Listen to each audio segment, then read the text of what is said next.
Hey teachers! So kumusta po kayong lahat dyan? And of course, to all who are watching, even our student teachers, parents, and even students na natutulungan ng ating channel. So for this video, ang pag-uusapan naman natin is all about in-service training.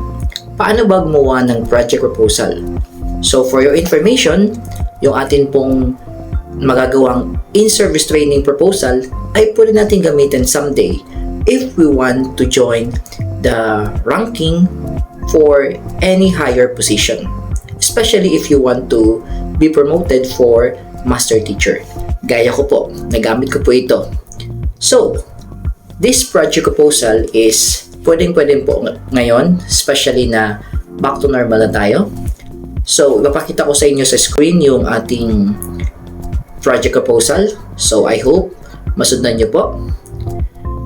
So, ang unang po natin muna gagawin is of course, if meron kayong project proposal, dapat, of course, may letter tayo niyan. We have prepared a letter addressed to our school's division superintendent, or kung sa inyo po, kasi sometimes it depends sa inyong division, pwedeng kasama din yung inyong PSDSS or PSDS. Okay, so ayan po yung sample ng ating letter. Pwede nyo pong i-modify. Next, of course, yung unang part ng ating project proposal. So, ayan po yung heading and then yung ating project title. So, ito pong ipapakita ko sa inyo ay school-based only. Why school-based? Kasi pwede nyo po itong i-modify. Pwede pong gawin nyo to sa district level or even division. But then, commonly, sa school level lang po muna tayo nagkakantak ng ating mga in-service training. But of course, kung gusto nyo sa higher, much better. So, yan po yung project title natin. 2-day school-based in-service training for teachers. Of course, you have to write the proponent. Then, the venue. Okay, so of course, kung saan venue sa school, commonly. Then, the date. So, nakalagay natin dyan, tentative is January 2024. But of course, you can always adjust the date. Then, duration, ayan. Then, of course, the first one, the rationale.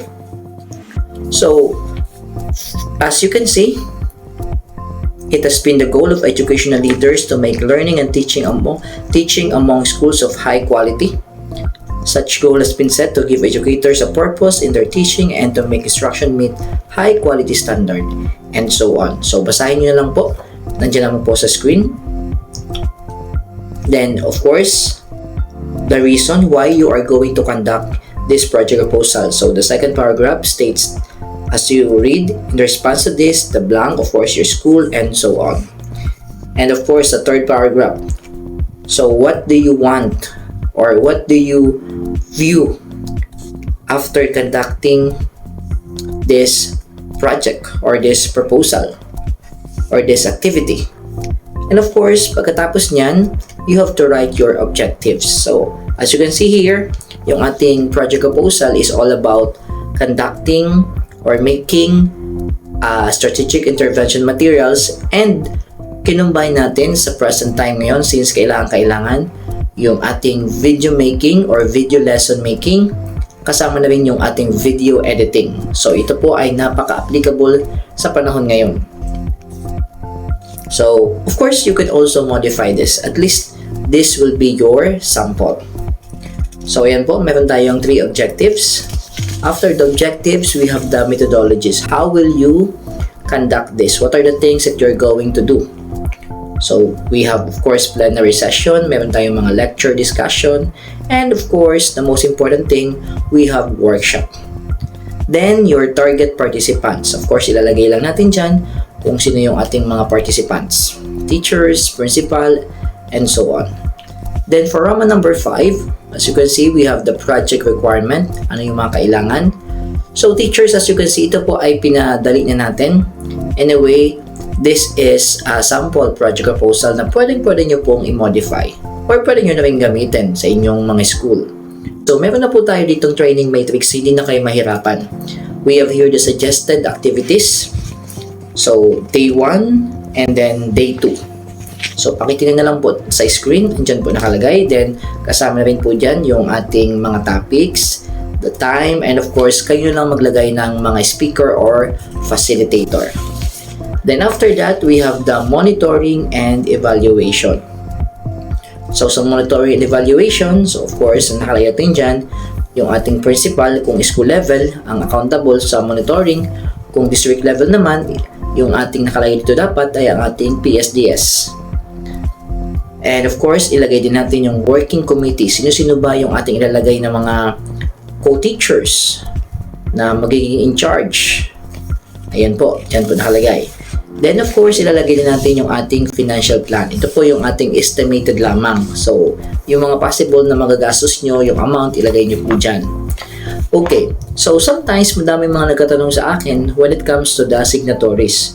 So, kapag school level po, nakalagay natin dyan, kayo po of course, prepared by proponent, noted ng principal nyo. Then, kahit school level po ito, still, this has to be submitted sa ating division office. So, nakalagay pa din po dyan yung mag-recommend yung ating PSDS. And dito po nakalagay natin, pwedeng ang ating chief CID. So, depende po sa inyo. And of course, dapat approve siya ng ating school's division superintendent. Again, when we make a proposal, teachers and student teachers, always ensure po na approve ng ating pinakamataas sa ating division ng ating SDS. Especially sa mga teachers na gagamitin to for promotion. Tandaan po natin lagi na dapat ito po ay approve. Kasi kung hindi po siya approve, may possibility na hindi po siya ma-credit. So, sayang lang din po yung ating work. I know po nag-work tayo to help others, to help our co-teachers, of course, to help our learners. But of course, someday, if mag-iisip na kayo magpa-promote, kasi of course, kailangan din natin yan for professional growth. So, dapat po tandaan natin na ito ay dapat approve ng ating SDS. Okay po? So, I hope nakatulong ako sa aking simpleng discussion about making project proposal for this coming in-service training. And kung hindi man in-service training, ito po ay pwede nyo rin gamitin sa mga LAC session as sample or basis or any seminar. Again, pwede po ito magamit basta ang inyong mga beneficiary or ang inyong mga target participants ay teachers. So, pasok pa rin siya sa area kung saan kayo ay nag-conduct ng in-service training during the school year. So, teachers, if you have questions, ilalagay ko po yung link ng aming group. Andun po yung aking Facebook. Ang aming group page, Educational Files. Just check the link, nakalagay po doon. And of course, if you want to have the soft copy, just message mo po. Andun po tayo sa group. Just join and then message me. So, I hope nakatulong tayo. Anyway, andyan naman po yung ating clear